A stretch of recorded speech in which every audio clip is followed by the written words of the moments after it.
Hai semua, kembali lagi di channel aku, Nah Official. Gimana kabar kalian hari ini? Makasih banget kalian udah mampir lagi ke channel aku. Dan untuk yang baru datang, aku ucapin salam kenal dan selamat datang di channel aku. Jadi di channel aku ini kita bisa sharing-sharing tentang masalah keuangan, dan di sini juga aku sering ngasih tips-tips keuangan, tips-tips budgeting, dan kadang aku ada selipin tips-tips memasak atau resep-resep masak atau daily vlog aku itu. Nah, kembali ke video aku yang kali ini. Jadi di video kali ini aku itu mau ngebahas tentang masalah keuangan yang mungkin dibutuhkan untuk kalian bicarakan buat teman-teman di luar sana. Mungkin yang udah pacaran tapi udah mau ke jenjang serius, udah mau menikah, atau mungkin yang udah menikah tapi mungkin punya masalah-masalah keuangan yang mungkin sepertinya tidak punya solusi. Nah, ini makanya aku mau kasih tahu beberapa hal yang perlu kita bicarakan tentang masalah keuangan ke pasangan kita sebelum kita melanjutkan ke pernikahan, atau kalau memang udah terlanjur menikah juga nggak masalah, kita bicarakan semuanya dengan pasangan kita supaya nggak ada hal yang ditutup-tutupi, supaya nggak ada pertengkaran-pertengkaran tentang masalah ekonomi karena hal-hal yang tidak kalian ketahui itu. So teman-teman, ikutin yuk video aku sampai habis ya.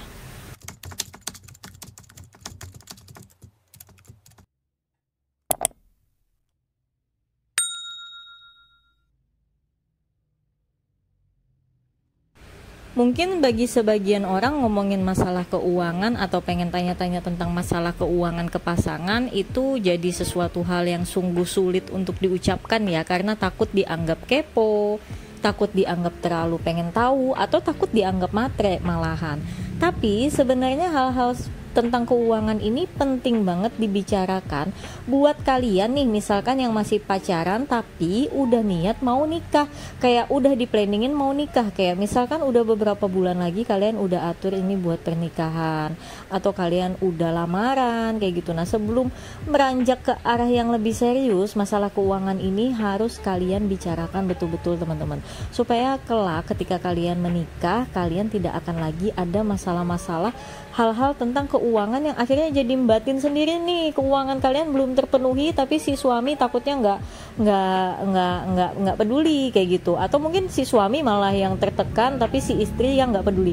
Jadi menghindari hal-hal yang seperti itu, jadi penting dibicarakan. Atau buat teman-teman yang mungkin udah telanjur menikah tapi mungkin keuangannya belum jelas, masih membatin satu sama lain, boleh ini coba disampaikan ke pasangan kalian masing-masing. Nah, untuk yang pertama ya teman-teman, kalian itu harus saling mengetahui penghasilan kalian masing-masing, penghasilan pasangan kalian masing-masing. Pasangan kalian tahu tentang penghasilan kalian, kalian juga tahu tentang penghasilan pasangan kalian. Jadi istilahnya tuh mesti balance ya, jangan ada timpang sebelah, jangan cuma pasangan yang tahu tentang kalian atau cuma kalian yang tahu tentang pasangan. Pada intinya tuh keterbukaan soal keuangan itu penting untuk orang yang memang udah niat mau serius menikah. Tapi kalau kalian baru pacaran sehari, 2 hari, sebulan, 2 bulan, tapi kalau belum ada arah ke jenjang pernikahan, ya udah nggak usah terlalu ditanya-tanya, nanti kalian dikatain matre jadinya. Nah, tujuannya kalian itu bisa mengetahui penghasilan masing-masing. Jadi kalian itu punya gambaran, oh ini income kita berdua ini kalau digabungin hasilnya sekian. Jadi kalian itu bisa ngerti nih nanti kalian gimana cara membagi penghasilan kalian itu untuk memenuhi kebutuhan dan kewajiban kalian setiap bulannya. Jadi kan sudah ada kalkulasinya atau sudah ada gambaran besarnya kalau kalian memang udah mengetahui penghasilan masing-masing. Entah itu penghasilan pokok atau entah penghasilan sampingan. Nah, itu kalian harus banget tahu ya teman-teman. Jangan ada yang ditutup-tutupi, jangan dikurang-kurangi, jangan ditambah-tambahin, karena nanti kelak ketika menikah, kalau kalian tambah-tambahin, gak taunya pengeluaran kalian gede, kalian merasa nanti cukup aja, ternyata zonk kan malah pusing. Tapi kalau dikurang-kurangi malah jatuhnya jadi zolim, nantinya ada kebutuhan kalian salah satu yang tidak terpenuhi. Nah, tujuan yang kedua juga kalau kalian mengetahui penghasilan masing-masing itu supaya kalian bisa saling lebih menghargai satu sama lain dan saling mensupport satu sama lain. Mungkin ada penghasilan si istri, si pasangan perempuan yang jauh lebih besar daripada pasangan suami, kalian bisa mensupport suaminya supaya kebutuhan kalian itu tercukupi untuk kedua belah pihak atau kebutuhan rumah tangga kalian kelak. Jangan juga kalian itu malah menghakimi atau mendiskriminasi kayak gitu. Jadi tujuannya sih untuk supaya lebih menghargai dan mensupport ya teman-teman. Jadi jangan ada istilah tidak menghargai pasangan kalau memang penghasilannya lebih kecil, atau istilah insecure dengan pasangan kalau penghasilan kalian yang lebih kecil. Jangan ya. Jadi tujuan saling mengetahui supaya kalian bisa saling menghargai dan supaya kalian bisa saling support satu sama lain. Karena kan pasangan itu dua orang yang saling melengkapi ya teman-teman. Nah, ini sebelum lanjut tips yang kedua, kita hias-hias dulu bukunya supaya lebih gemoy gitu dilihat ya kan, nggak ngebosenin jadinya kalian nontonin video aku yang cuma tulisan datar yang kurang cantik ini. Nah, untuk tips yang kedua nih ya kan, ini yang paling penting sih kalau menurut aku ya.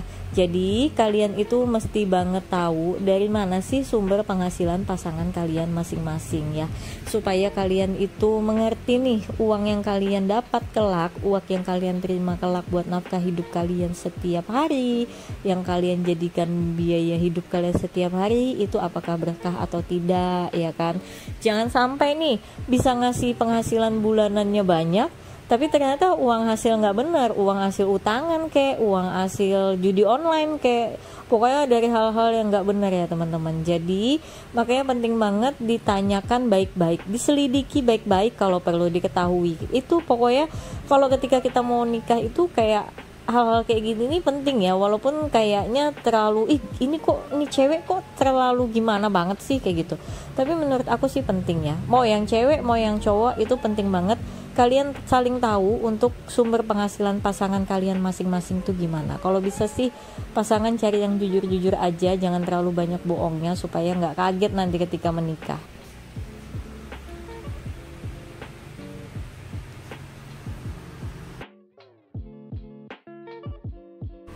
Lalu tips selanjutnya adalah tentang masalah hutang piutang pasangan kalian masing-masing. Nah, ini penting juga kalian bicarakan ya. Kalian itu harus mengetahui nih utang pasangan kalian itu ada atau tidak. Pasangan kalian ada berhutang ke siapa, ada punya utang berapa. Kalau memang ada, kalian wajib tahu. Supaya apa? Supaya kalian tahu nih ketika nanti kalian menikah, kira-kira biaya bulanan kalian ini cukup nggak sih untuk biaya hidup dan biaya melunasi utang-utangnya itu kalau memang ada ya kan. Jangan sampai ditutup-tutupi kalau kalian punya hutang, karena itu akan mengganggu ekonomi kehidupan kalian ketika berumah tangga. Itu udah pasti teman-teman, nggak mungkin enggak. Jadi makanya kalau dibicarakan baik-baik, kalian punya solusi-solusi bersama, win-win solution, supaya keuangan kalian tetap stabil dan utang itu tetap dibayar. Karena utang itu adalah wajib ya. Menurut aku utang itu lebih wajib daripada menabung teman-teman. Jadi penting banget diketahui. Nah, selain utang, kalian itu juga harus tahu nih, apakah pasangan kalian masing-masing itu punya piutang ke orang atau ada meminjamkan hutang ke orang. Orangnya siapa aja, nominalnya berapa, dan untuk keperluan apa, itu harus kalian saling mengetahui ya teman-teman, supaya kalian bisa mengingatkan nih waktunya pembayaran utang. Karena orang yang berhutang itu wajib diingatkan untuk membayar hutang-hutangnya teman-teman, jangan sampai enggak. Karena kan kalau misalkan gak kita ingatkan kan kesian, nanti malah jadi kita tagihnya di akhirat kan, bahasa orang zaman sekarang kan biasa kayak gitu. Jadi memang kalau orang yang berhutang itu wajib diingatkan kalau memang orangnya suka amnesia teman-teman ya. Nah, terus untuk yang masalah selanjutnya yang perlu kalian bicarakan adalah gimana sih cara yang ingin kalian lakukan untuk mengatur keuangan kalian kelak nanti. Keuangan kalian bersama ini kira-kira kalian pengen cara yang gimana nih ngaturnya?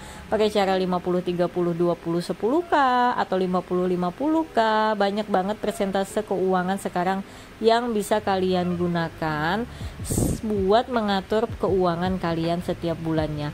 Hal ini harus kalian bicarakan supaya kalian itu mempunyai tujuan finansial yang tercapai. Jadi tujuan terbaik finansialnya tercapai, tujuan bersamanya tercapai. Pokoknya intinya win-win solution yang kalian dapatkan dalam hal keuangan yang aku bahas di video ini ya teman-teman. Jadi karena memang ini kan menyangkut penghasilan 2 orang, jadi nggak mungkin cuma satu kepala aja nih yang berpikir untuk cara mengaturnya. Beda hal kalau misalkan pasangan kalian menyerahkan, misalkan kayak ini udah kamu atur semua, tapi kalau menurut aku itu juga kurang bagus sih ya. Karena apa? Karena kalau tipikal orang yang suka kayak ini udah atur semua uang segini, itu nanti tipikal orang yang kalau misalkan kali kita bilang uangnya agak ada habis nih atau kurang, pasti akan bertanya kok bisa kurang, maka uangnya udah dikasih nih sekian, padahal dia ketika dirinciin baru kaget tuh, bingung. Jadi makanya semua hal terperinci itu harus didetail dikasih tahu ke pasangan kita. Nah sebagai kaum wanita, kalau bisa kalian ketika mau membicarakan, kalian udah rinci dulu nih apa aja yang pengen dibicarain, apa aja yang biaya-biaya yang kira-kira perlu dikeluarkan. Nah ketika nanti ngobrol sama pasangan kalian yang laki-laki, jadi udah detail tuh, karena biasanya kalau cowok itu males dengerin terlalu panjang-panjang lebar ya kan. Nah, terus selanjutnya yang terakhir adalah tentang siapa nih yang bakal mengatur keuangan. Kan semua hal sudah dibicarakan. Nah, kalian tinggal atur aja siapa kira-kira yang lebih cocok untuk mengatur keuangan. Nggak harus istri, nggak harus suami. Jadi, pokoknya pilih siapa salah satu di antara kalian yang memang pinter banget dalam memanage keuangan, supaya kebutuhan hidup kalian terpenuhi semua, stabil, supaya tabungan kalian terisi. Kalau memang punya kalian utang-utangnya terbayar, jangan sampai yang mengatur adalah pasangan yang boros ya teman-teman. Pokoknya kalian bicarakan sebaik mungkin, mulai dari tujuannya apa dan siapa yang akan mengatur. Nah nggak kerasa nih udah selesai nih video aku. Jadi ini 3 hal yang penting yang menurut aku bisa dibahas sebelum kalian menikah, atau kalau yang udah menikah tapi keuangannya mungkin masih morat-marit karena kurang keterbukaan, boleh beberapa hal ini kalian coba bicarakan ke pasangan kalian. Nah buat teman-teman yang udah nontonin video aku juga makasih banyak, dan sampai ketemu di video lainnya ya, bye bye.